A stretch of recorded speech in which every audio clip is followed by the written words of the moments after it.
নমস্কার। আজকে স্বামী শিষ্য সংবাদ বইটির ষষ্ঠ অধ্যায় থেকে একটি ভীষণ গুরুত্বপূর্ণ অধ্যায় আলোচনার।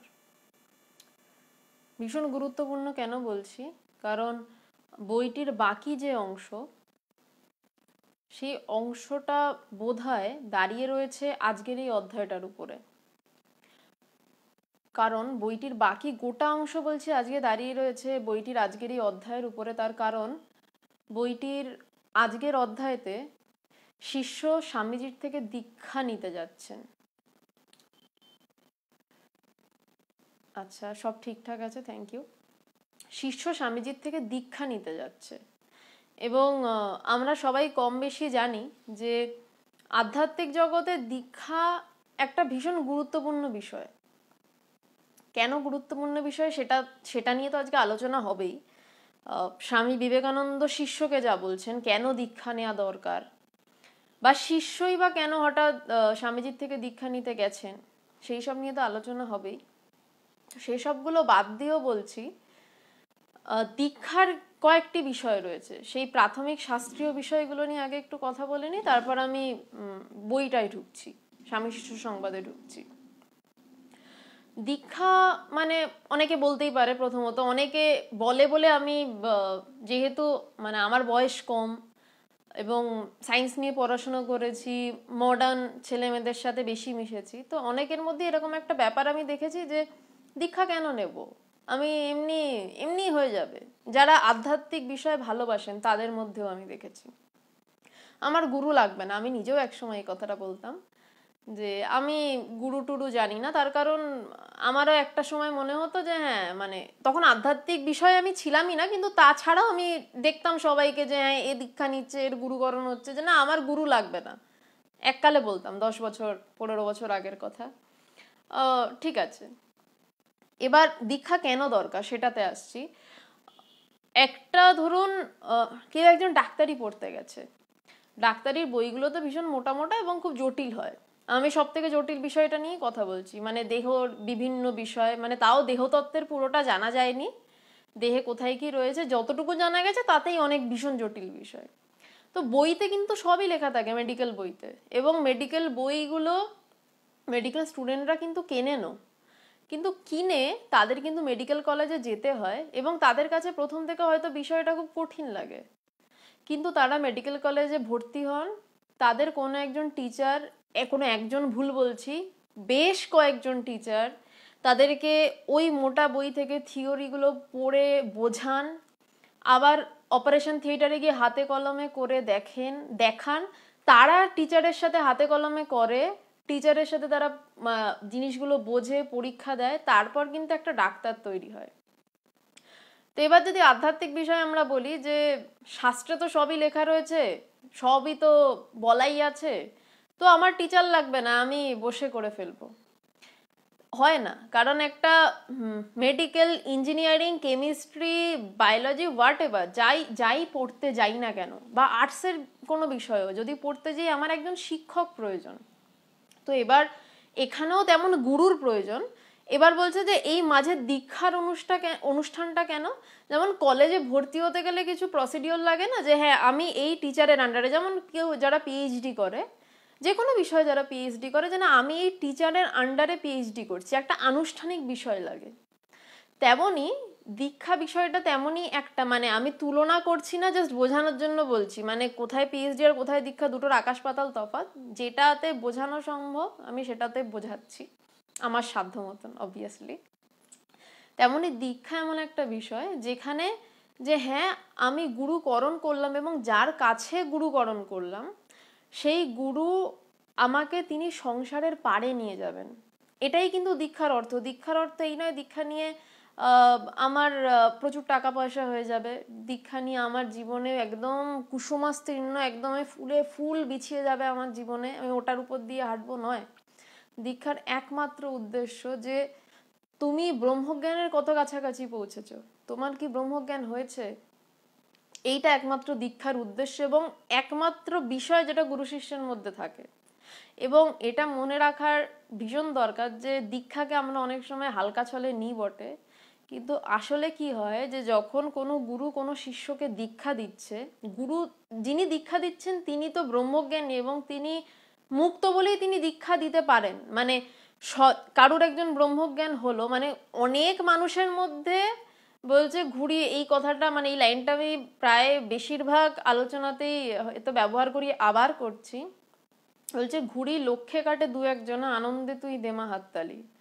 বলছে কোটি কোটি মানুষের মধ্যে কয়েক কিছু মানুষের তাকে জানবার ইচ্ছা হয় যে আমি তাকে জানবো, তাকে মানে আমি আকাশের কোনো ঈশ্বরের কথা বলছি না, আমি নিজেকে জানবো, সেটাকেই তাকে বলে ব্যবহার করা হয়। বলছে কোটি কোটি মানুষের মধ্যে কিছু মানুষের ইচ্ছা হয়, তার মধ্যে কিছু মানুষ সাধনা করতে পারে তাকে জানার জন্য, আবার তার মধ্যে কিছু মাত্র মানুষ যে সেই পথে এগো এবং তার মধ্যে দুই একজন যে তাকে জানতে পারে। এতটাই মানে দুর্লভ জিনিস ব্রহ্মজ্ঞান। সহজ অত নয়, যত সহজভাবে বলা হয় তত সহজ নয়, জন্মকে জন্ম লেগে যায়। বলছে কয়েকজন, বলছে ঘুড়ি লক্ষ্যে কাটে দু একজন না, বলছে আনন্দে তুই দেমা হাত চাপড়ি। বলছে ঘুড়ি কয়েক লক্ষে দু একজনের কাটে। এবার তার মধ্যেও হচ্ছে সেই দু একজনের যে ঘুড়ি কেটে গেল বলেই যে তারা গুরু হয়ে যাবেন, গুরু পদবাচ্য, ওটা কিন্তু আবার একদম আলাদা একটা থাক। ব্রহ্মজ্ঞানী এক বিষয়, ব্রহ্মবিজ্ঞানী এক বিষয়, কিন্তু যিনি গুরু হচ্ছেন, যিনি শিষ্যকে মানে ওই ঠাকুরের একটা সুন্দর গল্প রয়েছে, বলছেন যে কিছু কাঠ থাকে যারা নিজেরা ভেসে যায় এবং সেই কাঠটাকে ওই ধরে আরো কিছু মানুষ ভেসে ওই পারে চলে যায়। বলছে সেই কাঠের গুণ কিন্তু সবার থাকে না, ব্রহ্মজ্ঞান হয়ে গেলে সেই গুণ যে তার ভিতরে এসে যাবে তা নয়। বলছে যদি তাকে গুরুপদ বাচ্য হতে হয় সেটা ঈশ্বরের দিকের খেলা। বলছে তিনি যাকে সিলেক্ট করবেন, তিনি যাকে বেছে নেবেন যে এ গুরু এবং এ শিষ্যকে ওই পারে মানে সংসার মায়ার পারে নিয়ে যেতে পারবে, সে গুরু। তো ওই যে ঘুড়ি লক্ষ্যে কাটে দু একজন, ওই দু একজনের মধ্যেও একজন আধজন হয়তো গুরু হন, গুরু পদবাচ্য যাকে বলা হয়। এবং সেই গুরু পদবাচ্য যারা হন তাদের কাছে যখন শিষ্যরা দীক্ষা নেয় তখন বিষয়টা কিন্তু অন্যরকম হয়। আজকে একটু সময় বেশি লাগছে কারণ খুব শাস্ত্রীয় কিছু টার্মস দিয়ে তারপর ঢুকছি আলোচনাটায়। দীক্ষা কিন্তু 3 রকম হয়। আমরা নর্মালি একটা দীক্ষার কথা জেনে থাকি যেটা মন্ত্র দীক্ষা, যেটা মন্ত্র দীক্ষা। যেই মন্ত্র দীক্ষায় কি হয় যে সেখানে মানুষ মানে সদ্গুরু শিষ্যের কানে মন্ত্র দিচ্ছেন এবং শিষ্য সেই মন্ত্র জপ করছে। জপ করতে করতে মানে যে সিরিয়াস শিষ্য সে রোজ যে 108 বার জপ করতে বলছে 108 বারই থেমে যাচ্ছে তা নয়, সে আরো জপ করছে, জপ করতে করতে তার ধ্যান হচ্ছে, ধ্যান থেকে নিদিধ্যাসন হচ্ছে। নিদিধ্যাসন মানে ধ্যান মানে হচ্ছে এক চিন্তার নাম ধ্যান, আমি যখন এক চিন্তা করতে পারছি সেটা ধ্যান। সেটা যখন আরো গভীর হয় সেটা সেই অবস্থাটাকে নিদিধ্যাসন অবস্থা বলা হয়। নিদিধ্যাসন মানে ক্রমাগত আমি এক চিন্তা করছি, তৈল ধারাবত। তেল যখন উপর থেকে পড়ে তখন কোনো ছেদ হয় না। জল যদি ফেলি আমরা জল ড্রপ ড্রপ করে হয়তো কেটে কেটে যায়, কিন্তু তেল আমরা জানি যখন ফেলি তেল একদম স্মুথ পড়ে। বলছে সেই রকম তৈল ধারাবত যখন ঈশ্বর চিন্তা হতে থাকে তার নাম নিদিধ্যাসন। বলছে ধ্যানের গভীরে গেলে ওই নিদিধ্যাসন অবস্থা, এবং সেই নিদিধ্যাসন অবস্থা হতে হতে হতে যখন পরিপক্ক অবস্থা হয় তার গভীরে হয় হচ্ছে সমাধি। মানে ঘাবড়ে যাওয়ার কিছু নেই, এত কিছু এই জিনিসগুলো কিন্তু হওয়া সম্ভব। মানে একদম এত বিষয় বলে খুব দুর্লভ, কোনোদিন হবে না ওরে বাবা আমার কি করে হবে, নয়, এরকম নয়। হতে পারে যদি গুরু সদ্গুরু হন আর যদি শিষ্যের ঠিক ঠিক ইচ্ছা থাকে তাহলে হতে পারে। ওই নিদিধ্যাসনের গভীরে সমাধি, এবং সমাধির মধ্যে কোনো এক ক্ষণে সেই ব্রহ্মজ্ঞান, সেই চরম কাঙ্ক্ষিত বস্তু। তো সে চরম কাঙ্ক্ষিত বস্তুর জন্য তো এতগুলো স্টেপ রয়েছেই। তো এই হলো গেল এক প্রকার দীক্ষা, মন্ত্র দীক্ষা। এরপরে আসছে আরো 2 প্রকার দীক্ষা রয়েছে, শাক্তি দীক্ষা এবং শাম্ভবী দীক্ষা। শাক্তি দীক্ষা হচ্ছে প্রচন্ড মানে সাধারণ যে কোনো গুরু দিতে পারবে না, মানে গুরুর মধ্যেও উত্তম গুরু মধ্যম গুরুর বিভিন্ন ব্যাপার আছে। তো শাক্তি দীক্ষা হচ্ছে প্রচন্ড আধ্যাত্মিক শক্তি সম্পন্ন উচ্চকোটির যিনি গুরু, এবং তিনি এবং তাকে এবং শিষ্যকেও সেই রকম হতে হবে, মানে শিষ্যকে সেই রকম প্রপন্ন শিষ্য, মানে ভক্ত শিষ্য, ভক্ত বা সে ব্রহ্মজ্ঞানকে প্রচন্ডভাবে চাইছে, সেই গুরু সেই শিষ্যের যখন মিলন হয় তখন শাক্তি দীক্ষা হয়। শাক্তি দীক্ষা কিরকম? শিষ্যের কানে কোনো মন্ত্রের প্রয়োজন হয় না, গুরু তার দিকে তাকালো বা তাকে স্পর্শ করলো বা তাকে কিছু কথা বললেন, শিষ্যের দীক্ষা হয়ে গেল। এবং দীক্ষা যে হলো তার প্রমাণ কি? যে বলে দিল দীক্ষা হয়ে গেল, হ্যাঁ, তার প্রমাণ হয় শিষ্যের ভিতর যখন ওই ভিতরে যখন, মানে টোটালটাই তো ভিতরের খেলা, দুটো শরীর অ্যাকচুয়ালি বাইরে কথা বলে, মানে গুরুর একটা শরীর, শিষ্যের একটা শরীর বাইরে কথা বলে। আসলে তো টোটালটাই একাকার, তো খেলাটা সবই ভিতরের হয়। তো শাক্তি দীক্ষার প্রমাণ কি? যে শিষ্যের দীক্ষা সম্পন্ন হয়েছে, হঠাৎ দেখা যাবে হয়তো শিষ্য প্রচন্ড কাঁপতে শুরু করেছে, গুরু বলে দিলেন যে তোর দীক্ষা হয়ে গেছে, সাথে সাথে ইন দি মিন টাইম শিষ্য প্রচন্ড কাঁপতে শুরু করেছে, বা সে কন্টিনিউয়াস কাঁদছে, মানে তার চোখ থেকে জল সে থামাতে পারছে না, কেন থামাতে পারছে না সে জানে না। বা হতে পারে যে সে তার বডি প্রচন্ড ঠান্ডা হয়ে যাচ্ছে বা প্রচন্ড গরম হয়ে যাচ্ছে, এগুলো শাক্তি দীক্ষার সিমটমস, যে দীক্ষা সম্পন্ন হয়েছে ভিতরে। মানে মন্ত্র দীক্ষায় জপ করতে করতে এইগুলো হতে পারে, শাক্তি দীক্ষায় এমন শক্তিশালী গুরু এবং এমন মানে এমন ডেঞ্জারাস শিষ্য, মানে গুরুও ডেঞ্জারাস শিষ্যও ডেঞ্জারাস, নইলে শাক্তি দীক্ষা হয় না, যে তখন এই ঘটনাগুলো ঘটে। এবং এইগুলো শুধু শাস্ত্রে হয়েছে তা নয়, আমি আমার চোখের সামনে এই ঘটনা দেখেছি। তো এগুলো হয়, এখনো হয়, এগুলো কোনো মিথ্যা কথা নয়, এগুলো হতে হয়, মানে হতে পারে শুধু নয়, হয় আমার চোখে দেখা। এবং সাম্ভবী দীক্ষা, এই গেল শাক্তি দীক্ষা, যেখানে গুরুকে বলতে হলো এবং শিষ্যর শরীরে সাথে সাথে কোনো সিমটমস দেখা দিল, সে কাঁপছে, চোখ দিয়ে জল পড়ছে, এনি কাইন্ড অফ, সেই একরকম দীক্ষা। এরপর সাম্ভবী দীক্ষা। সাম্ভবী দীক্ষাও অবতার পুরুষ ছাড়া কেউ দিতে পারেন না। সাম্ভবী দীক্ষায় কি হয়, শিষ্য, মানে সেখানে শিষ্য তো আরো, মানে সে পাগল হয়ে আছে ব্রহ্মজ্ঞানের জন্য, শিষ্য গুরুর সামনে এলো এবং গুরু শিষ্যের দেখা হলো এবং গুরুর কথা শুনতে শুনতে শিষ্যের ব্রহ্মজ্ঞানে ডুবে গেল, শিষ্য সমাধিতে ডুবে গেল, সমাধির গভীরে ডুবে গেল, সেই দীক্ষাকে সাম্ভবী দীক্ষা বলা হয়। মন্ত্রের কি প্রয়োজন সেইখানে?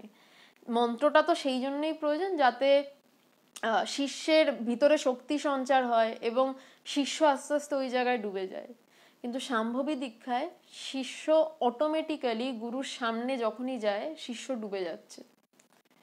এই 3 প্রকার দীক্ষা রয়েছে এবং সাম্ভবী দীক্ষাও শুধু গল্প কথা নয়, এটাও হয়, এটাও আমার চোখে দেখা, তো কোনো আকাশ কুসুম কথা বলছি তা নয়। তো এই গেল দীক্ষার 3টে বিষয়।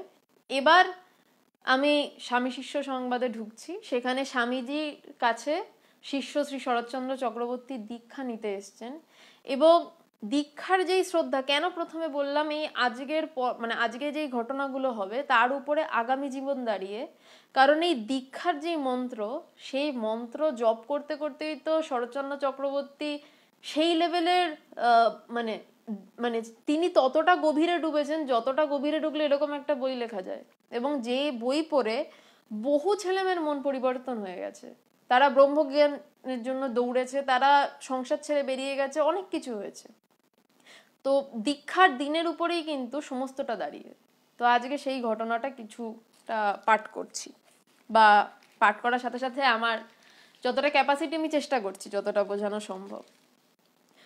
ষষ্ঠ বললি, স্থান আলমবাজার মঠ, বর্ষ 1897 খ্রিস্টাব্দ মে মাস। আমরা বইটা যেদিন শুরু করেছিলাম, প্রথম বললি প্রথম দর্শন, সেটাও 1897 খ্রিস্টাব্দই ছিল। তো 1897 খ্রিস্টাব্দের সেটা কোন মাস থেকে শুরু সেটা এই বইতে লেখা নেই, কিন্তু মে মাস মানে ধরে নিলাম ম্যাক্সিমাম 5 মাসের মধ্যে শিষ্য ডিসিশন নিয়েছে। আচ্ছা, রাজেন্দ্র মুখার্জি বলছেন এই বইটা কিভাবে পেতে পারি? আপনি যে কোনো রামকৃষ্ণ মিশনের স্টলে গিয়ে স্বামী শিষ্য সংবাদ বইটা পেতে পারেন। তো শিষ্য এই 5 মাসের মধ্যে স্বামীজির যতটা সঙ্গ করেছেন, সঙ্গ করতে করতে তিনি ডিসিশন নিয়েছেন যে হ্যাঁ, ইনি আমার গুরু। কারণ আমরা শিষ্যের মধ্যে কিন্তু প্রথম থেকেই দেখতে পাচ্ছিলাম যে শিষ্য স্বামীজির সাথে তর্ক করেছে, স্বামীজিকে প্রশ্ন করেছে, কিন্তু সে শ্রদ্ধা নিয়ে প্রশ্ন করেছে। সে বলতো, স্বামীজি আপনি আমাকে কৃপাপূর্বক বুঝিয়ে দিন। তারপরেও যেই শিষ্য তর্ক করতে করতেও বলছে যে আপনি আমায় কৃপাপূর্বক বুঝিয়ে দিন স্বামীজি, সেই শিষ্যকে আজকে দীক্ষা নিতে আসার সময় স্বামীজি কি ভয়ঙ্কর কিছু কথা বলছেন আমরা দেখছি। স্বামীজি দার্জিলিং হইতে কলকাতায় ফিরিয়া আসিয়াছেন, আলমবাজার মঠেই অবস্থান করিতেছেন। গঙ্গা তীরে কোন স্থানে মঠ উঠাইয়া লইবার জল্পনা হইতেছে। শিষ্য আজকাল প্রায়ই মঠে তাহার নিকটে যাতায়াত করে ও মধ্যে মধ্যে রাত্রিতে অবস্থানও করিয়া থাকে। শিষ্যর একটু উন্নতি হয়েছে। শিষ্য আগে চলে যেত আবার ফিরে আসতো, শিষ্য আজকাল বলছে প্রায়ই মঠে যাতায়াত করছে এবং মাঝে মধ্যে রাত্রে থেকেও যাচ্ছে। এবং মনে রাখতে হবে, সাধুদের সাথে মঠে থাকা কিন্তু খুব একটা মানে এই থেকে গেলাম ওরম হয় না। সাধুদের সাথে মঠে থাকতে গেলে কিন্তু কিছু একটা লাগে, মানে দুম করে আশ্রমে সাধুদের সাথে কাটানো যায় না। যেখানে ঠাকুরের সন্ন্যাসী, আবার কাদের সাথে কাটাচ্ছেন না, ঠাকুরের ছেলে যারা।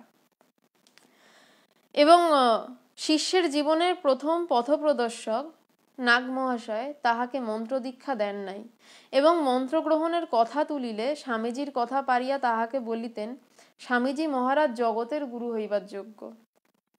দীক্ষা গ্রহণে কৃতসংকল্প হইয়া শিষ্য সেজন্য স্বামীজিকে দার্জিলিংয়ে ইতঃপূর্বে পত্র লিখিয়া জানাইয়াছিল। স্বামীজি তদুত্তরে লেখেন, নাগ মহাশয়ের আপত্তি না হইলে তোমাকে অতি আনন্দের সহিত দীক্ষিত করিব। চিঠিখানি শিষ্যের নিকটে এখনো আছে। কি সুন্দর একটা সম্পর্কের কথা পড়লাম আমরা। ঠাকুরের দুইজন শিষ্য, এক নাগ মহাশয় যিনি গৃহস্থ শিষ্য, গৃহস্থ সন্ন্যাসী। নাগ মহাশয়ের মতন সাধু বোধহয় আশ্রমে আশ্রমেও বিরল, কারণ নাগ মহাশয় চিকিৎসক ছিলেন। তো ঠাকুর তাকে বলেছিলেন যে চিকিৎসা ইঙ্গিত করেছিলেন, বোধহয় ডাইরেক্টও বলেননি, চিকিৎসা ছেড়ে দিতে। নাগমশাই তার সমস্ত বইপত্র নদীতে ছুঁড়ে ফেলে দিয়েছিল।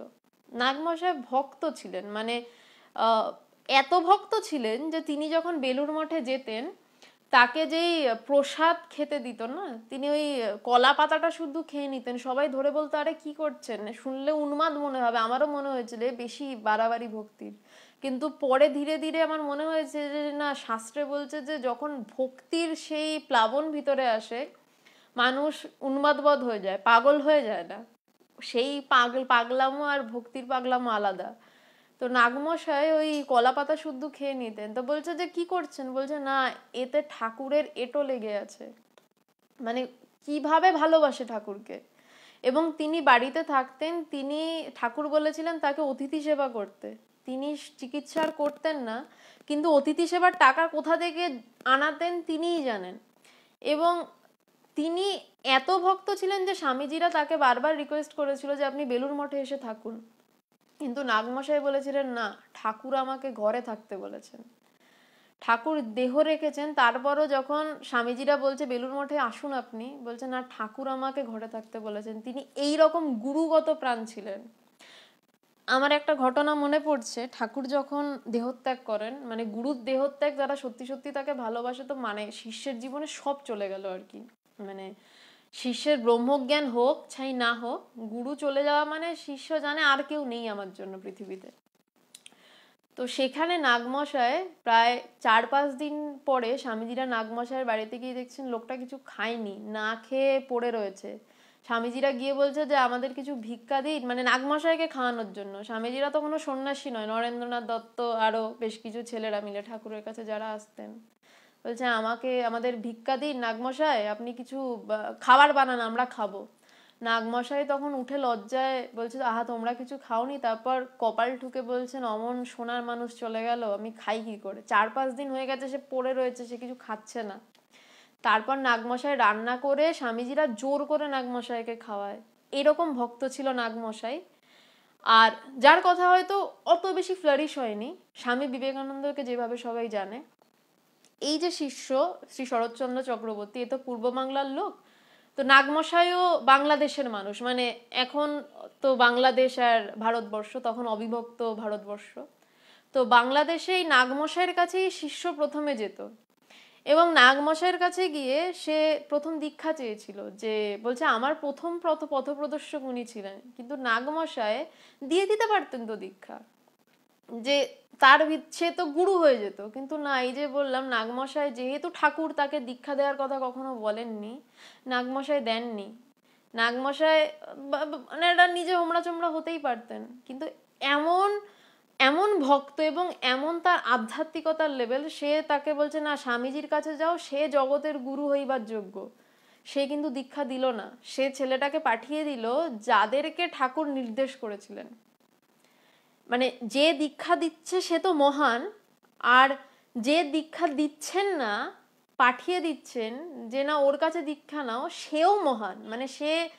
মানে সে দিচ্ছে না, সে ছেড়ে দিচ্ছে। তো এবার স্বামীজির মহানতাটা দেখুন। সেই ছেলেটাকে যখন পাঠালো, স্বামীজি তার সাথে কথা বলছে, এবং কথা বলতে বলতে যখন স্বামীজিরও তো আমরা এতদিনে বুঝেছি যে স্বামী বিবেকানন্দেরও শরৎচন্দ্র চক্রবর্তীর উপর একটা মন তৈরি হয়েছিল, তাকে নইলে এত বেদান্ত বলতেন না। সেই ছেলেটি যখন স্বামীজির কাছে ফাইনালি দীক্ষা চেয়ে চিঠি লিখছে, স্বামীজি বলছেন নাগমশায়ের আপত্তি না থাকলে আমি তোমায় দীক্ষা দেবো। স্বামীজিরও কি ঠেকা পড়েছে, সে তখন বিশ্ববিজয়ী, সে ঠাকুরের শিষ্য, ঠাকুরের চিহ্নিত শিষ্য, সে বিশ্ববিজয়ী, তাকে বেদান্ত কেশরী বলা হচ্ছে। তার পিছন পিছন সব ইংরেজ মহিলারা, আমেরিকান মহিলারা ঘুরছে। আমরা আগের দিনের ঘটনায় দেখেছি তাকে কেন্দ্র করে দক্ষিণেশ্বরে ঠাকুরের জন্মোৎসবে এত মানুষ। তো কিন্তু স্বামীজির শ্রদ্ধা কিরকম নাগমশাইয়ের উপর, যে না ছেলেটিকে সে আমার কাছে পাঠিয়েছে, এইগুলো কিন্তু আধ্যাত্মিক জগতে খুব ইম্পর্টেন্ট ব্যাপার, মানে খুব শ্রদ্ধার বিষয় এগুলো। শ্রদ্ধা ছাড়া কিন্তু আধ্যাত্মিক জগতের কোনো জায়গা নেই। শ্রদ্ধা শব্দটাকে ইংলিশে বোঝায় না রেসপেক্ট দিয়ে ফুলফিল করা যায়। শ্রদ্ধা মানে কিন্তু আরো অনেক কিছু মিলেমিশে শ্রদ্ধা হয়, এইটা শ্রদ্ধা। নাগমশাই স্বামীজির কাছে পাঠালেন, এবং স্বামীজি একজন সন্ন্যাসী হয়ে, তিনি বিশ্ববিজয়ী হয়ে বলছেন নাগমশাইয়ের যদি আপত্তি না থাকে তাহলে আমি তোমাকে দীক্ষা দেব। মানে দুজনই কোন লেভেল, তাই জন্যই মানে তাদের কথা আমরা এখনো আলোচনা করছি। তো স্বামীজি তদুত্তরে লিখেছেন যে নাগমশাইয়ের আপত্তি না থাকিলে তোমাকে অতি আনন্দের সহিত দীক্ষিত করিব। চিঠিখানি শিষ্যের নিকট এখনো আছে। আমরা চিঠিপত্র নিয়ে কি করি, ও চিঠি এসছে রেখে দিলাম, কিন্তু ঠিক শিষ্য কি করে, গুরুর চিঠি রেখে দেয়। মানে আমার গুরুদেব ভগবানকে দেখেছি স্টিল নাও ভগবানের আলমারির লকারে তার গুরুদেবের চিঠি রাখা, স্বামী পবিত্রানন্দ মহারাজের চিঠিগুলো। আমি গয়নাকাটি দেখিনি, বলছে লকারে আমি আমার গুরুদেবের চিঠি রাখছি, কারণ ওইগুলি আসল সম্পদ। তো এখানেও শিষ্য দেখা যাচ্ছে, মানে যুগ বদলায়। এটা 1897, আমি আমার গুরুদেবকে এখন 2021-এ দেখছি, এখনো তিনি চিঠিগুলো ব্যাংক বলছি নিজের আলমারির লকারে রেখেছেন। আবার ভগবানেরও কিছু সন্ন্যাসী শিষ্যকে দেখেছি, যখন চিঠি তাদের লিখতেন, তারাও সেই চিঠিগুলো তাদের সব থেকে মানে সিকিউর প্লেসে রেখেছে। যুগ বদলায়, কিন্তু সঠিক শিষ্যের ভাব বদলায় না। শিষ্য বলছে সেই চিঠিখানি আমার নিকট এখনো আছে, তার মানে সে কিভাবে যত্ন করে রেখেছে। কারণ একজন শিষ্যের কাছে তার গুরুর চিঠি থেকে সোনাদানা দামি হতে পারে না। সব থেকে দামি গুরুর চিঠি, তার কারণ সেখানে গুরুর উপদেশ লেখা। এবং শাস্ত্র বলছে যে গুরু বাক্য সংকট মোচনের একমাত্র রাস্তা। বলছে যে কোনো সংকটে পড়ো, সেখানে তুমি চোখ কান বুঝে গুরু বাক্য পালন করে যাও, সেটাই তোমার একমাত্র রাস্তা ওই সংকট কাটানোর। তো গুরুর প্রতিটা চিঠিতে তো আমাদের ভব সংকট কাটানোর কথাই লেখা থাকে। 1303 সালের 19শে বৈশাখ স্বামীজি আর শিষ্যকে দীক্ষা দিতে প্রতিশ্রুত হইয়াছেন। আজ শিষ্যের জীবনে সর্বাপেক্ষা বিশেষ দিন। শিষ্য প্রত্যুষে গঙ্গা স্নানান্তে কতগুলি লিচু ও অন্যান্য দ্রব্যাদি কিনিয়া বেলা 8টা আন্দাজ আলমবাজার মঠে উপস্থিত হইয়াছে। শিষ্যকে দেখিয়া স্বামীজি রহস্য করিয়া বলিলেন, আজ তোকে বলি দিতে হবে না? শুনলে ভয় লাগে না, যে বলি দিতে হবে। এখানে প্রথম শুরু করছে শিষ্য বলে, যে আজ শিষ্যের জীবনের সর্বাপেক্ষা বিশেষ দিন। শিষ্য বুঝেছে যে আজই আমার বিশেষ দিন, কারণ আজ আমি স্বামী বিবেকানন্দকে আমার গুরু রূপে পাচ্ছি, এবং তিনি আমার দায়ভার নিচ্ছেন। গুরু শিষ্যের দায়ভার নেয়, শিষ্যের সমস্ত ইহজগতের সব কিছুর দায়ভার নিয়ে তাকে মানে ওই ভবনদী পেরোনোর, ভবনদী মানে এই যে সংসার মায়ায় যে সব আটকে রয়েছে, সেই নদী পেরোনোর দায়িত্ব নেন। তাই শিষ্য বুঝতে পেরেছে, তাই শিষ্য বলছেন যে আজ আমার জীবনের সর্বাপেক্ষা বিশেষ দিন। এবং শিষ্য যখন 8টা নাগাদ সকালবেলা আলমবাজার মঠে গেলেন, বলছে গঙ্গা স্নান করে গেছে, কারণ দীক্ষা নিতে গেলে স্নান করে যেতে হয়, কিছু নিয়ম রয়েছে। তো আর কতকগুলি লিচু নিয়েছে, তার কারণ কিছু গুরুকে ফল দিতে হয়, এবং অন্য দ্রব্যাদি আমার যতদূর ধারণা ধুতি আরো কিছু জিনিসপত্র নিয়ে শিষ্য সকাল 8টা নাগাদ মঠে পৌঁছেছে। এবং স্বামীজি দেখে হেসে রহস্য করে বলছেন, আজ তোকে বলি দিতে হবে না। বলি মানে আমরা কি জানি? বলি মানে আমরা জানি একটা আমাদের চোখের সামনে কি ভেসে ওঠে, মানে বেশিরভাগ আমরা মানুষ বলি তো আর দেখিনি, দেখেছি একটা পাঁঠাকে হাড়ি কাঠে দেওয়া হচ্ছে, একটা লোক এক কোপে পাঁঠার মাথাটা কেটে দিচ্ছে, মাথা কাটা পড়ছে। এবং দীক্ষায় কিন্তু মাথা কাটার প্রসেসিং শুরু হয়। দীক্ষায় মানে ওই যে এক কোপে, ছাগলটাকে কোপ দিয়ে দিয়ে কাটে না, কিন্তু এক কোপ মারে ছাগলের মাথাটা ধর থেকে আলাদা হয়ে যায়, ওই মাথাটা গিয়ে গুরুর পায়ে পড়ে। তো স্বামীজি বলছেন আজ তোকে বলি দিতে হবে না। স্বামীজি ঠাকুরের পায়ে শিষ্যকে বলি দেওয়ার জন্য কথা বলছেন, সেটা শুনে ভয় পাওয়ার কিছু নেই। মানে আমার গুরুদেবের একটা দারুণ কথা একদিন পড়ে আমি চমকে গেছিলাম। বলছেন যে সেই জ্ঞানের সমুদ্রে মরণ ঝাঁপ, এবং যেই সমুদ্র থেকে উঠে এলে যেই মরণ ঝাঁপের পর সেখানেই একমাত্র জীবন পড়ে রয়েছে। তো এই বলি যখন হয়, মাথা গিয়ে যখন গুরুর পাদপদ্মে পড়ে, তখনই কিন্তু যথার্থ জীবন পাওয়া যায়। ওই পাঁঠাটাকে আমি একবারও প্রাণী হত্যাকে গ্লোরিফাই করছি না, আমি জাস্ট এই ঘটনার পরিপ্রেক্ষিতে ঘটনাটা মানে কথাগুলো বলছি। একটা পাঁঠার মাংস যখন আমরা রান্না করে খাই, সেটা কিন্তু প্রসাদ হয় না, কিন্তু যখন সেই পাঁঠাটাকে বলি দিয়ে তারপর মাংস রান্না হয়, তখন সেটা কিন্তু হয় প্রসাদী মাংস। কারণ সেই পাঁঠার মাথা মায়ের পায়ে পড়ে গেছে, এবং সে মায়ের জন্য উৎসর্গীকৃত, তার ইচ্ছাতে হোক বা অনিচ্ছাতে হোক। কিন্তু এখানে শিষ্যের ইচ্ছাতেই স্বামীজি তাকে দীক্ষা দিচ্ছেন। এবং সত্যি কথা বলতে দীক্ষার দিন হয়তো পুরো মাথা কাটা পড়ে না, পুরো মাথা কাটা পড়ে একমাত্র জ্ঞানের দিন, যখন ব্রহ্মজ্ঞান হয়, যে দিন বললেও ভুল, সেই মুহূর্তে একমাত্র মাথা কাটা পড়ে, পুরো মাথা কেটে যায়। যখন একমাত্র পুরো মাথা কেটে যায়, একমাত্র তখনই পুরো সমর্পণ হয়, একমাত্র তখনই ব্রহ্মজ্ঞান সম্ভব। পুরো সমর্পণ ছাড়া ব্রহ্মজ্ঞান হয় না, এতটুকু নিজের কাছে রাখলে হয় না। তো স্বামীজি আজকে বলছেন শিষ্যকে তোকে বলি দিতে হবে না। স্বামীজি শিষ্যকে ওই কথা বলিয়া আবার হাস্যমুখে সকলের সঙ্গে আমেরিকার নানান প্রসঙ্গ কহিতে লাগিলেন। এরকম একটা ভয়ঙ্কর কথা বলে স্বামীজি আবার হেসে অন্যদের সাথে আমেরিকার গল্প করছে। ধর্মজীবন গঠন করিতে হইলে কিরূপ একনিষ্ঠ হইতে হয়, গুরুতে কিরূপ অচল বিশ্বাস ও দৃঢ় ভক্তিভাব রাখিতে হয়, গুরুবাক্যে কিরূপ আস্থা স্থাপন করিতে হয়, এবং গুরুর জন্য কিরূপে প্রাণ পর্যন্ত বিসর্জন দিতে প্রস্তুত হইতে হয়, এ সকল প্রসঙ্গ সঙ্গে সঙ্গে হইতে লাগিল। আমেরিকার কথার সাথে সাথে এই যে আজকে যেহেতু দীক্ষার দিন, স্বামীজি দীক্ষা দেবেন, তাই জন্য স্বামীজির ভিতরে সেই গুরুর বিষয়ে স্বামীজি বলছেন যে গুরুতে কিরূপ অচল বিশ্বাস ও দৃঢ় ভক্তিভাব রাখতে হয়। বলছেন, এবার প্রশ্ন কেউ করতেই পারেন যে কেন গুরুতে অচল বিশ্বাস ও দৃঢ় ভক্তি রাখবো? তার কারণ একজন পিএইচডি, মানে আমি জাগতিক বিষয় দিয়ে বলছি, একজন পিএইচডি স্কলারের কাছে একটা নার্সারির বাচ্চা যদি গিয়ে বলে যে তুমি এভাবে কেন ইকুয়েশনটা করছো, তাহলে সেই পিএইচডি স্কলারটা তো বোঝাতে পারবে না বাচ্চাটাকে। ও ধীরে ধীরে ওই এবিসিডি থেকেই ওকে ওই পিএইচডি পর্যন্ত তোলার জন্য যা যা করাবে, সেই পিএইচডি স্কলারটা কিন্তু করাবে। সে যদি থিটা দেখে বলে যে তুমি থিটা কেন লিখছো আর আমাকে কেন এবিসিডি শেখাচ্ছ, তো সে বলবে বেশি কথা বলো না, তুমি এবিসিডিটা শেখো। তো যখন শিষ্য গুরুর থেকে দীক্ষা নিতে যায়, সেই গুরু তো পাড়ে দাঁড়িয়ে রয়েছেন, ব্রহ্মজ্ঞানের প্রতিষ্ঠিত, এবং তিনি গুরু পদবাচ্য, এবং শিষ্য কিন্তু তার মানে সবে যাত্রা শুরু, গুরু তাকে হাত ধরে ধরে এবিসিডি শেখাবেন, তো সে গুরুর কাজ কি বুঝবে? এবং এখানে লক্ষ্য করার, প্রথম দিন শিষ্য গেল, স্বামীজি দীক্ষা দিয়ে দিয়েছে তা কিন্তু নয়। স্বামীজির সাথে সে দীর্ঘদিন সঙ্গ করে সে ডিসিশন নিয়েছে যে হ্যাঁ, এ আমাকে ওই পিএইচডির জিনিসটা শেখাতে পারবে।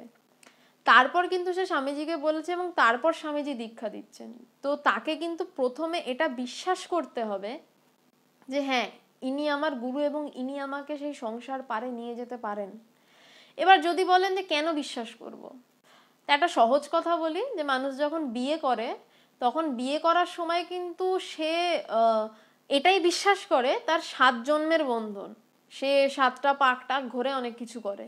বিয়েটা মানে 2 মাস পরেই ভেঙে যেতে পারে কিনা, প্রচুর বিয়ে ভাঙেও, সেটার কিন্তু কোনো ঠিক নেই, কিন্তু সে বিশ্বাস করে। একটা বাচ্চা যখন জন্মায় সে বিশ্বাস করে হ্যাঁ এটা আমার মা। সে বাচ্চাটা কিন্তু বলে না বাচ্চা বেলায় হামাগুড়ি দিতে উঠে আধো আধো গলায় যে মা ডিএনএ টেস্ট করবো তারপর তোমায় মা বলে মানবো, করে না, সে বিশ্বাস করে। তাই জন্য কিছু ক্ষেত্রে বিশ্বাস প্রয়োজন এবং সে দৃঢ়ভাবে বিশ্বাস করে এটা আমার মা। তো এখানেও গুরুর প্রতি দৃঢ় বিশ্বাস প্রয়োজন এবং অচল ভক্তি, যে না গুরু যা বলছে ঠিক বলছে। বাচ্চা জানে আমার কষ্ট হলে মা আমাকে ঠিক কোলে তুলে নেবে, ঠিক এমন ভক্তি বিশ্বাস গুরুর কাছে প্রয়োজন। গুরুবাক্যে কিরূপ আস্থা স্থাপন করিতে হয় এবং গুরুর জন্য কিরূপে প্রাণ পর্যন্ত বিসর্জন দিতে প্রস্তুত হইতে হয়, এ সকল প্রসঙ্গ সঙ্গে সঙ্গে হইতে লাগিল। বলছে গুরুবাক্যে কিরূপে আস্থা স্থাপন করিতে হয়, বলছে গুরু আমাকে এটা বলছেন তো গুরু আমাকে ঠিক বলছেন, আমি গুরুর কথাই শ্রেষ্ঠ বলে জানবো। বলছে কিরূপে আস্থা স্থাপন করিতে, একদিনে হয় না। বলছে যত তুমি আধ্যাত্মিকতার গভীরে যাবে তত তোমার গুরুর প্রতি বিশ্বাস বাড়বে। মানে এটা অনেকে বলবে যে হ্যাঁ ধর্মের আফিং, না না, ধর্মের আফিং টাফিং নয়। যত আমার ভিতরে আমি নিজের কাছাকাছি পৌঁছাবো তত আমি গুরুর কাছে পৌঁছাবো। বাইরে থেকে গুরুর কাছাকাছি ঘুরঘুর করলাম তাতে আমি বিশাল কিছু হয়ে গেলাম তা নয়। ভিতরে যত আমি ঢুকবো, ভিতরে মানে আমি আমার নিজের কাছে, আমির কাছে যত পৌঁছাবো আমি তত বেশি কিন্তু গুরুর কাছে পৌঁছাবো এবং গুরুর উপর আমার আস্থা অর্জন হবে। এবং গুরুর জন্য কিরূপে প্রাণ পর্যন্ত বিসর্জন দিতে প্রস্তুত হইতে হয়। এবং আমার তখন একবারও মনে হবে না আমি গুরুর জন্য প্রাণটা দিয়ে দেবো, মনে হবে না হ্যাঁ আমার তো সবই তোমার, তো নাও। তো যেমন অর্জুনের একটা খুব সুন্দর গল্প রয়েছে, আজকে প্রচুর ব্যাখ্যা হচ্ছে, একটু মানে আস্তে আস্তে এগোচ্ছে। অর্জুনের একটা খুব সুন্দর গল্প রয়েছে।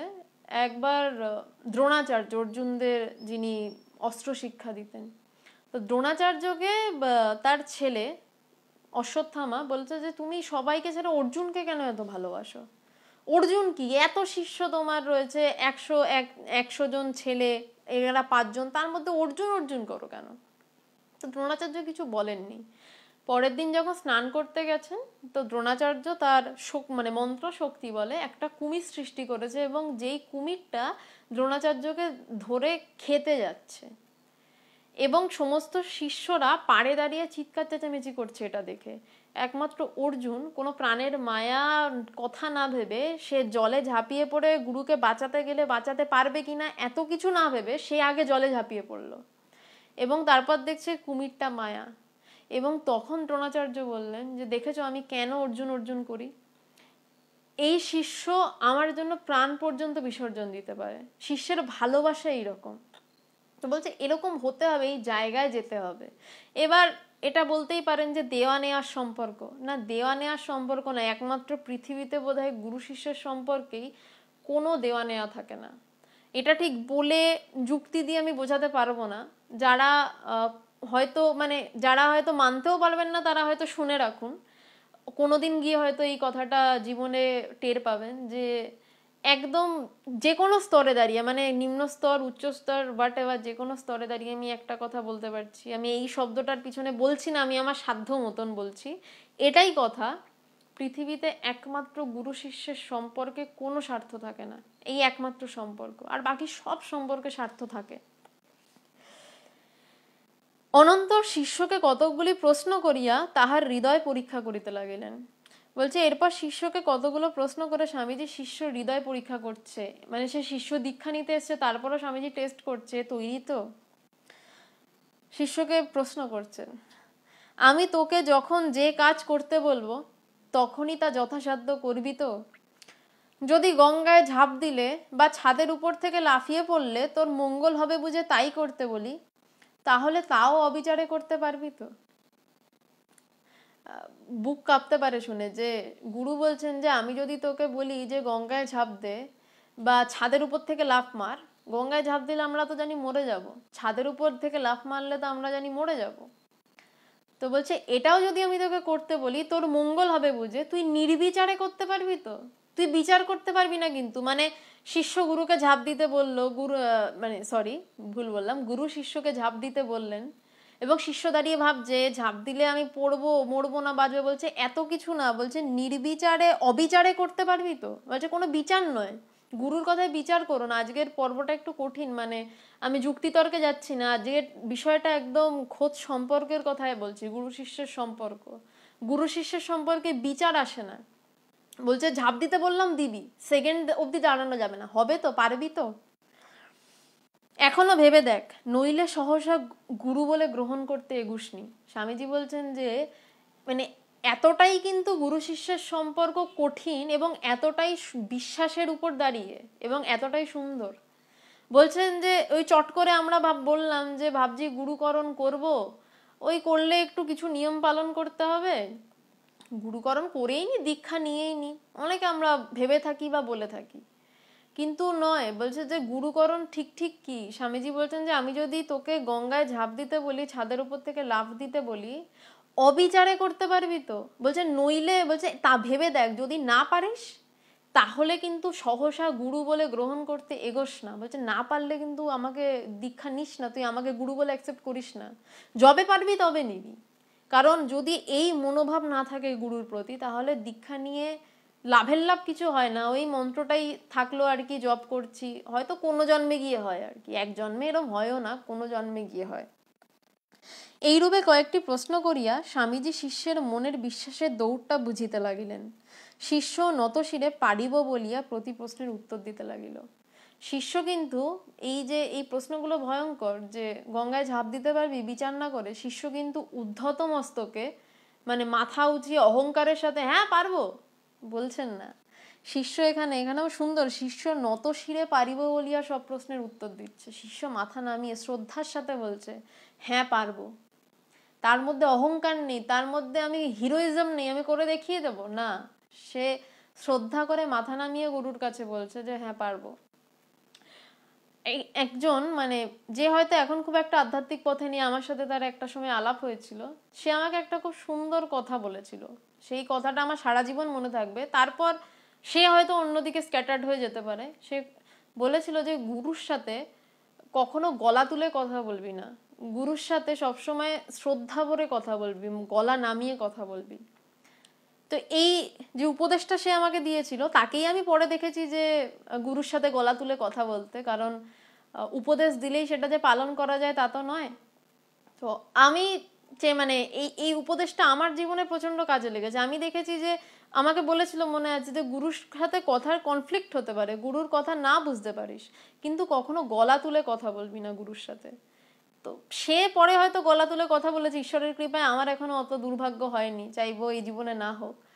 তো ভগবানের সাথে আমি হয়তো, ভগবানের সাথে বেদান্তের বিষয়ে কথা হচ্ছে, ভগবান একরকম ভাবে বলছেন, আমি আর এক রকম ভাবে বলছি, কথা হয়েছে, ভগবান নিজে আমাকে বলেছেন যে হ্যাঁ আমার সব কথার বিচার করবি, আমার আমার আমাকে যে মানুষ ভগবান বলছে বলে তুইও ভগবান বলবি না, তুই আমাকে বিচার কর, আমার প্রতিটা কথা বিচার কর। অদ্বৈতবাদী গুরু এরকমই হন। অদ্বৈতবাদী গুরু বলেন না, হ্যাঁ বলেন এই গুরু ভক্তির বিষয়টাই বলেন, কিন্তু যখন অদ্বৈতবাদ সামনে এসে দাঁড়ায়, যখন কথা কাটাকাটি হয়, শ্রদ্ধা নিয়ে মানে গুরুর প্রতি বিশ্বাস নিয়ে কিন্তু তখন গুরুকে জিজ্ঞাসা করতে হয়। সেইখান থেকে গিয়ে এসছে অথাত ব্রহ্ম জিজ্ঞাসা। জিজ্ঞাসা যদি আমি না করি গুরুকে, আমি যদি গুরুর কথায় প্রশ্ন না করতে পারি, তাহলে কিন্তু মানে আমি বুঝি না আসলে গুরুর কথাগুলো চিন্তন হয় না। যদি গুরুর কথা যথার্থভাবে চিন্তন হয় আমার ভিতরে, আমার ভিতর থেকে প্রশ্ন আসবে তাহলে এবার কি করব, এই অবধি তো গেলাম, এবার কি করব, এবং গুরুও সেই প্রশ্নে খুশি হন। কিন্তু সেই প্রশ্ন গলা চড়িয়ে নয়, প্রশ্ন করার জন্য করা নয়, নত শিরে করতে হয় যে গুরুদেব এটা কি হবে। এবার স্বামীজি গুরু তত্ত্ব বলছেন, ভীষণ ইম্পর্টেন্ট জায়গা। যিনি এই সংসার মায়ার পারে নিয়ে যান, যিনি কৃপা করে সমস্ত মানসিক আদিব্যাধি বিনষ্ট করেন, তিনিই যথার্থ গুরু। বলছেন যিনি সংসার মায়ার পারে নিয়ে যান এবং যিনি কৃপা করে সমস্ত মানসিক আদিব্যাধি, মানসিক ব্যাধি মানে ওই মেন্টাল রোগের কথা, ওটা তো রয়েছেই, আরো সব কিছু। মানে আমি যে নিজেকে শিব না ভেবে জীব বলে ভাবছি এবং নিজের মধ্যে ব্রহ্মকে উপলব্ধি করার চেষ্টা করছি, এটাই সব থেকে বড় মানসিক ব্যাধি। আমি নিজেকে স্বয়ং হয়ে ব্রহ্ম হয়ে বসে রয়েছি, কিন্তু না বুঝে আমি ব্রহ্মকে খুঁজতে চাইছি, বা আমি বাইরে ঈশ্বরকে খুঁজতে চাইছি, তীর্থে তীর্থে ঘুরছি। এটাই তো সব থেকে বড় মানসিক আদিব্যাধি। তো স্বামীজি বলছেন যে মানসিক আদিব্যাধি বিনষ্ট করেন যিনি, তিনি যথার্থ গুরু, এবং যিনি সংসার মায়ার পারে নিয়ে যান।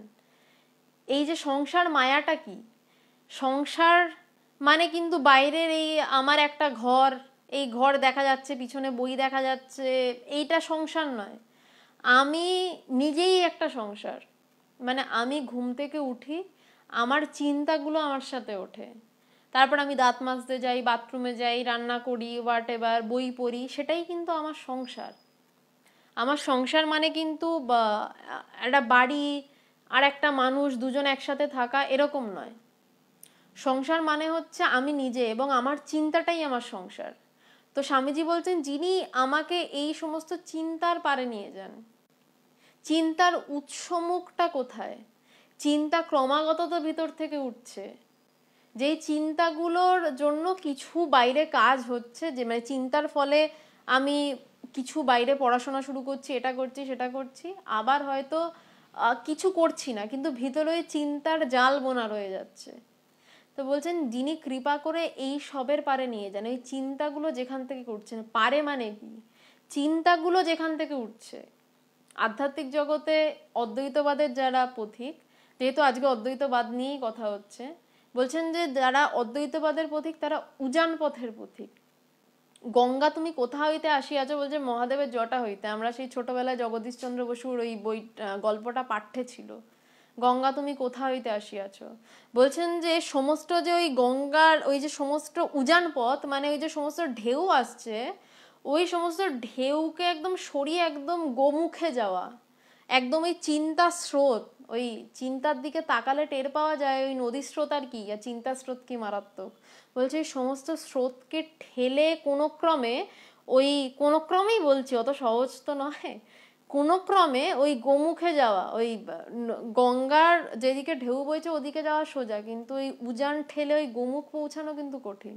বলছে ওই চিন্তা স্রোতকে ধাক্কা মারতে মারতে গিয়ে ওই চিন্তা উঠছে কোথা থেকে, চিন্তার উৎপত্তি হচ্ছে কোথা থেকে, ওটা ভিতরে খোঁজা, সেটাই সংসার মায়ার পারে। এবং খুঁজতে খুঁজতে সেই জায়গাটাকে সহসা ধরে ফেলা, যে এই তো এইটাই, যেখানে আর কোনো চিন্তা নেই, কিছু নেই, ওই চিন্তার পারে চলে গেছে। যখন আমরা দেখি ঝর্ণা পড়ছে পাহাড় থেকে, প্রচুর দেখি যে ঝর্ণার জল পড়ছে, কিন্তু ওই ঝর্ণার জলের উপরে যখন আমরা দাঁড়াই পাহাড়ের উপরে, তখন কিন্তু সেই জায়গা শান্ত।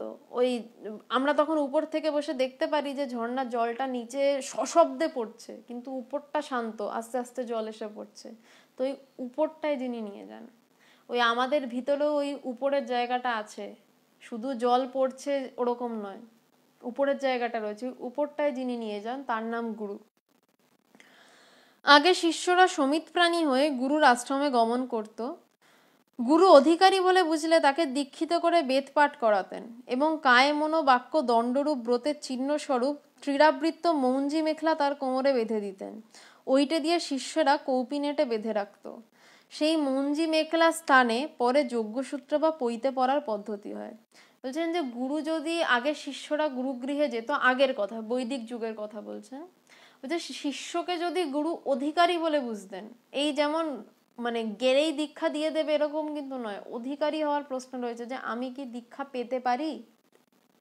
তো বলছে শিষ্যকে যদি গুরু অধিকারী বলে বুঝতেন, তাহলে তাকে দীক্ষিত করে বেদ পাঠ করাতেন এবং কায়মনো বাক্য দণ্ডরূপ ব্রতের চিহ্ন স্বরূপ, বলছে যে সে যে কায়মনো বাক্যে ওই দীক্ষা মন্ত্রটার পিছনেই প্রাণপাত করবে, সেটার চিহ্নরূপ একটা মৌঞ্জি মেখলা তার কোমরে বেঁধে দিতেন, ক্রীড়াবৃত মৌঞ্জি মেখলা। বলছে ওইটি দিয়ে শিষ্যরা কৌপিনেটে বেঁধে রাখতো এবং মৌঞ্জি মেখলা স্থানে পরে যজ্ঞসূত্র বা পৈতে পড়ার পদ্ধতি হয়। বলছে পৈতে ওখান থেকেই এসছে। শিষ্য, তবে কি মহাশয় আমাদের ন্যায় সুতার পইতে পড়াটা বৈদিক প্রথা নয়? যারা ব্রাহ্মণ তাদের ব্যাপারে আসছে, মানে ব্রাহ্মণ এখানে একটা বিষয় আসছি, শুনলে হয়তো অবাক লাগতে পারে। এখন যেরকম ব্রাহ্মণের ছেলে ব্রাহ্মণ হচ্ছে, খুব একটা আমরা অতটা এই কালচার এটা নিয়ে করি না। যেমন কায়স্থর ছেলে কায়স্থ হচ্ছে, প্রাচীনকালে কিন্তু এরকম ব্যাপার ছিল না। তখন কাজের ভিত্তিতে ব্রাহ্মণ বা কায়স্থ এরকম ভাগাভাগি হতো। তা বলছেন তিনি ব্রাহ্মণ, সে ব্রাহ্মণ কেন না যে ব্রহ্মকে জেনেছে, যিনি নিজেকে জেনেছেন সে ব্রাহ্মণ। এবার তার ছেলে যদি ব্রহ্মকে না জানতে চায়, সে ব্যবসা বাণিজ্য করে, তখন হয়তো তাকে বৈশ্য বলা হবে, বা কায়স্থ কাজ করছে, বা সে হয়তো রাজ পরিবারে গিয়ে যুদ্ধ করছে, সেটা আলাদা।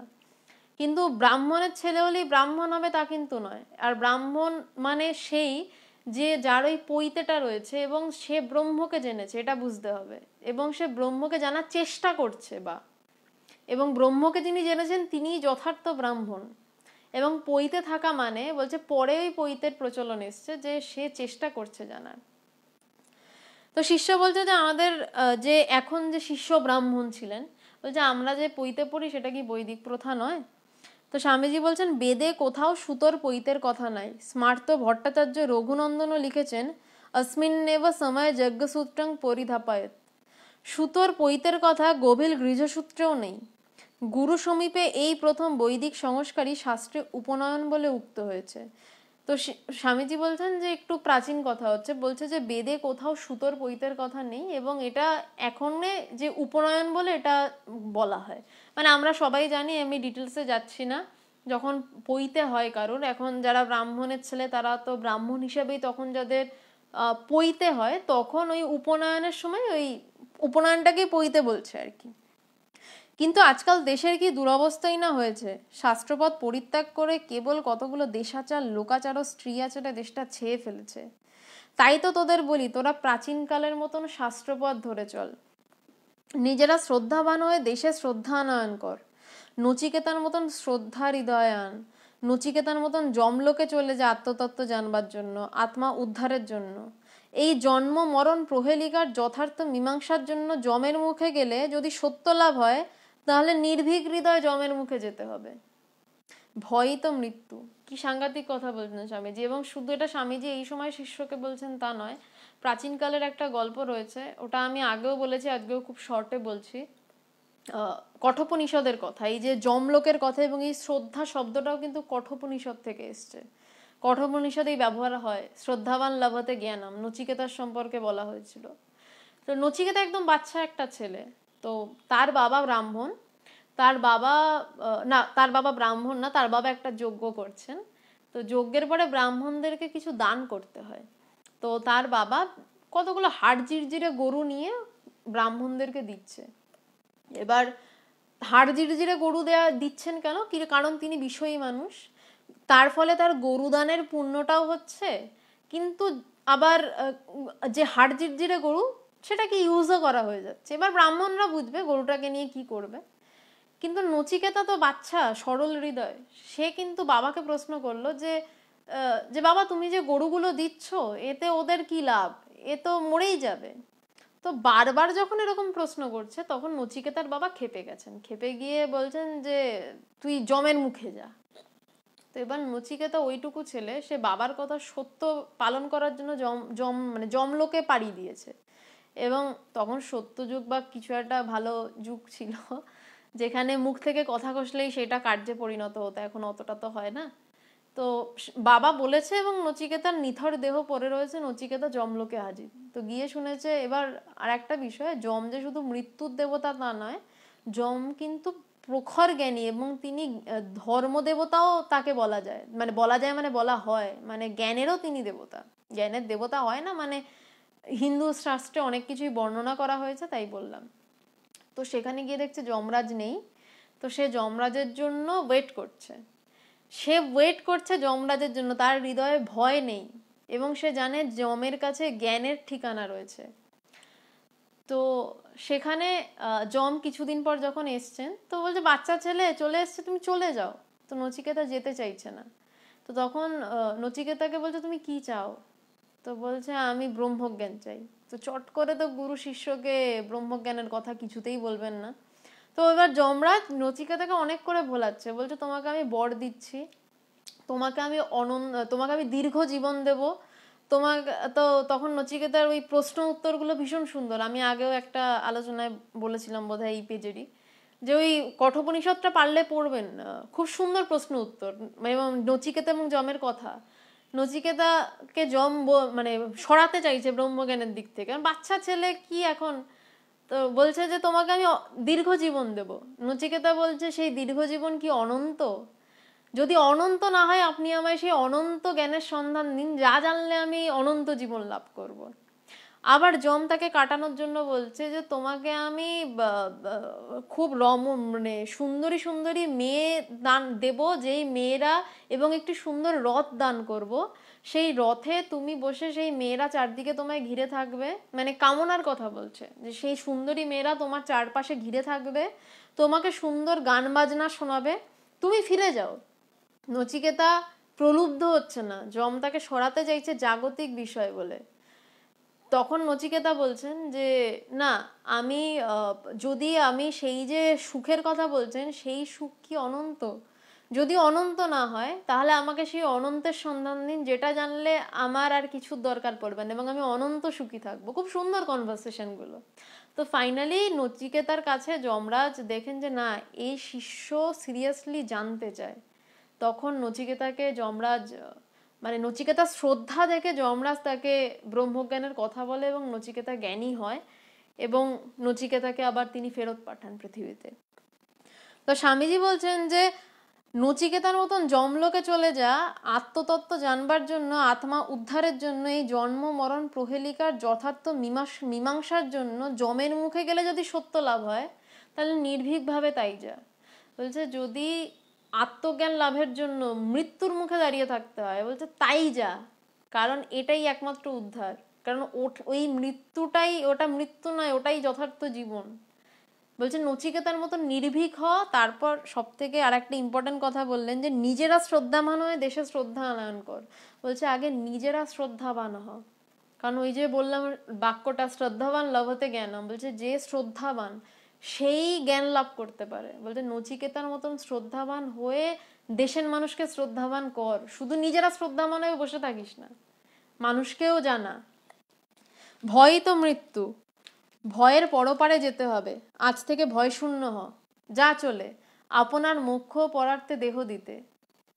গুরু বলছেন যা চলে। গুরু বলছেন না আমার থেকে দীক্ষা নিচ্ছিস, আমার কাছে বসে থাক, আমার হাত পা টেপ, আমাকে খাওয়া পড়া। গুরু বলছেন আমি তোকে দীক্ষা দেব, তুই চলে যা। কেন চলে যা? বলছে পরার্থে দেহ দিতে চলে যা, পরের জন্য। এই জন্যই গুরু শিষ্যের সম্পর্ক শ্রেষ্ঠ। গুরু শিষ্যকে আটকে রাখেন না। গুরু শিষ্যকে বলেন তুই জেনেছিস তো আমার থেকে, আমার কিছু করতে হবে না, তুই এবার এই তত্ত্ব আরো মানুষকে জানা, আরো মানুষকে এই সংসার থেকে তুলে আন। কি হবে কতগুলো হার মাসের বোঝা বয়ে? ঈশ্বরার্থে সর্বস্ব ত্যাগরূপ মন্ত্রে দীক্ষা গ্রহণ করে দধিচি মুনির মতন পরার্থে হারমাস দান কর। শাস্ত্রে বলে যারা অধীত বেদ বেদান্ত, যারা ব্রহ্মজ্ঞ, যারা অপরকে অভয়ের পারে নিতে সমর্থ, তারাই যথার্থ গুরু। তাদের পেলেই দীক্ষিত হবে, নাত্র কার্য বিচারণা। এখন সেটা কেমন দাঁড়িয়েছে জানিস? অন্ধে নৈম নিয়মানা যথান্ধা। স্বামীজি সুন্দর কথা বলছেন। বলছেন যে মানে গুরু কারা, মানে স্বামীজি প্রথমে তো বলছেন যে চলে যা, সেই জন্ম মৃত্যুর পারে, তার জন্য মৃত্যুর কাছে যেতে হলেও চলে যায়, এবং পরার্থে দেহ দান কর। দধিচি মুনি আমরা জানি ইন্দ্রর যে বজ্র, সেই ইন্দ্রর বজ্র দধিচি মুনির হার মাস দিয়ে তৈরি হয়েছিল। দধিচি মুনি কিন্তু পরার্থে মানে সভ্যতাকে বাঁচাতে ধ্যান যোগে দেহত্যাগ করেছিলেন, এবং সেই দেহের হাড় দিয়ে বজ্র তৈরি হয়। বলছে সেই রকম হ, দধিচি মুনির মতন হ। কিন্তু স্বামীজি বলছেন যে শাস্ত্রে বলে যারা অধীত বেদ বেদান্ত, যারা ব্রহ্মজ্ঞ, যারা অপরকে অভয়ের পারে নিয়ে যেতে সমর্থ, এমনি এমনি কিন্তু গুরু নয়। স্বামীজি আবার সাবধান করছেন, তারাই যথার্থ গুরু। তাদেরকে পেলেই দীক্ষিত হবে, নাত্র কার্য বিচারণা। বলছে একমাত্র সেই রকম গুরু পেলেই দীক্ষিত হবে, নইলে দুমদাম দীক্ষা নেবে না। বলছে এখন সেটা কেমন দাঁড়িয়েছে জানিস? অন্ধে নেইব নিয়মনা যথান্ধা। বলছে এখন সেটা এমন দাঁড়িয়েছে যে অন্ধ, মানে একজন অন্ধ সে আর একজন অন্ধকে পথ দেখাচ্ছে। কারণ এখন প্রচুর লোকে দীক্ষা দেয় আর প্রচুর লোক দীক্ষা নিয়েও নেয়। তো বলছে সেটা কেমন হয় যে আমিও রাস্তা চিনি না, আমিও কানা তুমিও কানা, তো দুজনই হাত ধরে রাস্তা হাতড়াচ্ছি, ফল কি হয় কেউই রাস্তা আর পেরোতে পারে না, ওই রাস্তাতেই পথ হাতড়ায়। বেলা প্রায় 9টা হইয়াছে। এবার আমি তাড়াতাড়ি এগোবো, এবার দীক্ষার শুরু হচ্ছে, আর খুব একটা শাস্ত্র কথা নেই। বেলা প্রায় 9টা হইয়াছে। স্বামীজি আজ গঙ্গায় না যাইয়া বাড়িতেই স্নান করিলেন। স্নানান্তে নতুন একখানি গৈরিক বস্ত্র পরিধান করিয়া মৃদুপদে ঠাকুর ঘরে প্রবেশ করত পূজার আসনে উপবেশন করিলেন। শিষ্য ঠাকুর ঘরে প্রবেশ না করিয়া বাহিরেই প্রতীক্ষা করিয়া লইল। স্বামীজি ডাকিলে তবে যাইবে। এইবার স্বামীজি ধ্যানস্থ হইলেন। মুক্ত পদ্মাসন, ঈশন মুদ্রিত নয়ন, যেন দেহ প্রাণ মন সকল স্পন্দনহীন হয়ে গেছে। স্নানান্তে স্বামীজি শিষ্যকে বাবা আয় বলিয়া ডাকিলেন। ধ্যানান্তে স্বামীজি শিষ্যকে বাবা আয় বলিয়া ডাকিলেন। এবার দীক্ষা কিরকম হয় সেটা আমরা একটা পুরনো রূপ দেখতে পারবো। যথার্থ গুরু একজন যথার্থ শিষ্যকে দীক্ষা দিচ্ছেন। বলছে বেলা 9টা হয়েছে, স্বামীজি প্রথমে এইসব কথাগুলো বললেন। কেন বললেন? শিষ্যের মন তৈরি করলেন গুরু এই কথাগুলো বলে। তো বলছে স্বামীজি ধ্যান করছেন, মানে স্বামীজি স্নান করে ঠাকুর ঘরে বসে ধ্যান করছেন এবং শিষ্য বাইরে ওয়েট করছে কখন স্বামীজি ডাকবেন। তো স্বামীজি বলছেন যে স্বামীজির শরীর দেখে যেন মনে হচ্ছে স্পন্দন নেই স্বামীজির শরীরে। স্বামীজি পদ্মাসনে বসে চোখ বুজে ধ্যান করছেন এবং ধ্যানান্তে স্বামীজি ডাকলেন বাবা আয়। এবং বিভিন্ন জায়গায় শুনেছি বা পড়েছি যে স্বামীজি ধ্যানে বসে দেখতেন যে যাকে দীক্ষা দেব তার ইষ্টকে, এবং তাকে সেই ইষ্ট মন্ত্র অনুযায়ী মন্ত্র দিতেন। সবাইকে এক মন্ত্র নয়, কিন্তু প্রত্যেকের ইষ্ট আলাদা, সেই ইষ্ট অনুসারে মন্ত্র দিতে হয় এবং মন্ত্রের সাধন করতে হয় গুরুকে। তো স্বামীজি ধ্যানের পর শিষ্যকে ডাকলেন, বললেন বাবা আয়। শিষ্য স্বামীজির সস্নেহ আহ্বানে মুগ্ধ হইয়া যন্ত্রবৎ ঠাকুর ঘরে প্রবেশ করিল। ঠাকুর ঘরে প্রবেশ মাত্র স্বামীজি শিষ্যকে বলিলেন দৌড়ে খিল দে। কারণ এটা গোপন ক্রিয়া, মানে দীক্ষা ক্রিয়াটাই আধ্যাত্মিক জগতে খুব ইম্পর্টেন্ট, তো এবং এইটাই গুরু পরম্পরাগত, তো এটা গোপন ক্রিয়া, ওই জন্য স্বামীজি বলছেন দৌড়ে খিল দে। সেইরূপ করা হইলে বলিলেন স্থির হয়ে আমার বাম পাশে বস। স্বামীজির আজ্ঞা শিরোধার্য করিয়া শিষ্য আসনে উপবেশন করিল। তাহার হৃৎপিণ্ড তখন কি এক অনর্বিচনীয় অপূর্বভাবে দূর দূর করিয়া কাঁপিতে লাগিল। শিষ্যের হৃদয় কিন্তু দীক্ষার জন্য প্রস্তুত হচ্ছে। এগুলো তার মানে সে কিন্তু এমনি এমনি বসে গেল না দীক্ষা নিতে। বলছেন যে বসে শিষ্যের হৃৎপিণ্ড তখন এক কি অনির্বচনীয় অপূর্বভাবে, অনির্বচনীয়, যেটায় ভাষায় প্রকাশ করতে পারছেন না। বলছে কি এক অনির্বচনীয় অপূর্বভাবে দূর দূর করছে। তার কারণ শিষ্য দীক্ষার জন্য প্রস্তুত এবং সে সেই পরম লাভের পথ তার সামনে খুলছে। পরম লাভ হচ্ছে না, কিন্তু সেই পরম লাভের রাস্তা তার সামনে খুলছে। তাই শিষ্য বলছেন যে কি অপূর্বভাবে তাহার হৃৎপিণ্ড দূর দূর করছে।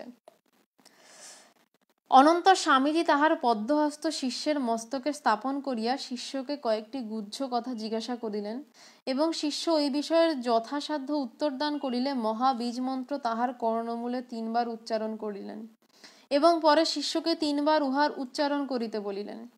এইখানে দেখতে হবে শিষ্য সব কথা বললেন, কিন্তু বললেন না যে স্বামীজি তার মাথায় হাত রেখে কি প্রশ্ন করলো, সে কি উত্তর দিল, এবং স্বামীজি তাকে কি মন্ত্র বললেন না।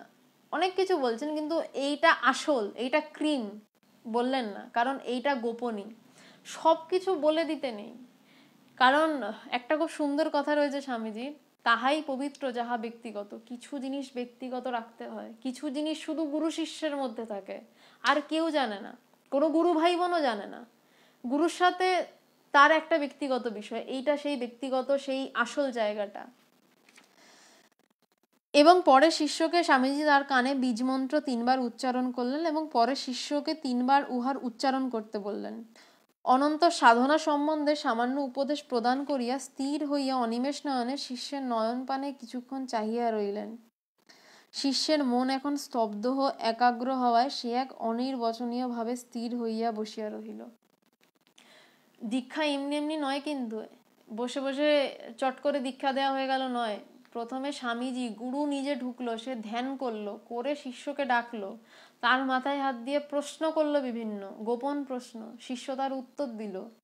তারপর শিষ্যর কানে মন্ত্র প্রবেশ করলো এবং শিষ্যের হৃদয়েও এক অপূর্বভাবে আনন্দে ভরে উঠছে। এই যে সিমটম দীক্ষা হয়েছে, তার ভিতরে শক্তি সঞ্চরণ হয়েছে এবং শিষ্যের মন এখন স্তব্ধ একাগ্র হয়েছে। দীক্ষা দেওয়ার সাথে সাথে শিষ্যের মন স্তব্ধ হয়ে একাগ্র হয়ে সে অনির্বচনীয় ভাবে বসে রয়েছে, সে স্থির হয়ে বসে রয়েছে। শিষ্য এখন স্থির, স্বামীজিও স্থির এবং স্বামীজি শিষ্যের চোখের দিকে তাকিয়ে রয়েছে। এর থেকে সুন্দর মুহূর্ত আর কি হতে পারে, যেখানে গুরু স্থির, শিষ্য স্থির এবং শিষ্যের দিকে গুরু তাকিয়ে রয়েছেন। এবং শুধু এমনি তাকিয়ে নেই, তাকিয়ে থাকারও অর্থ থাকে। কতক্ষণ এভাবে কাটিল তাহা কিছুমাত্র বুঝিতে পারিল না। অনন্তর স্বামীজি বলিলেন, গুরু দক্ষিণা দে। শিষ্য বলিল, কি দিব? স্বামীজি বললেন, গুরু দক্ষিণা দে। শিষ্য কিন্তু পয়সা করি নিয়ে হাজির হল না। শিষ্য বলছে, কি দেব? শুনিয়া স্বামীজি অনুমতি করিলেন, যা ভাণ্ডার থেকে কোনো ফল নিয়ে আয়। শিষ্য দৌড়িয়া ভাণ্ডারে গেল এবং 10টা লিচু লইয়া পুনরায় ঠাকুর ঘরে আসিল। গুরু দক্ষিণা না দিলে কিন্তু দীক্ষা সম্পন্ন হয় না। এবং এটা তো এক রকমের গুরু দক্ষিণা। যথার্থ গুরু দক্ষিণা হচ্ছে যখন শিষ্য ব্রহ্মজ্ঞান লাভ করে, সেইটাই শ্রেষ্ঠ গুরু দক্ষিণা গুরুর জন্য। কিন্তু এখানে স্বামীজি বলছেন গুরু দক্ষিণা দে, শিষ্য বলছেন কি দেব? কারণ তার নিজের মানে সে তখন নিজের মাথা খাটাতে পারছে না। সে বলছে, গুরুকে প্রশ্ন করছে, কি দেব তোমায়? তো বলছে যে যা ভাণ্ডার থেকে কিছু নিয়ে আয়। তখন শিষ্য দৌড়ে ভাণ্ডারে যাচ্ছে।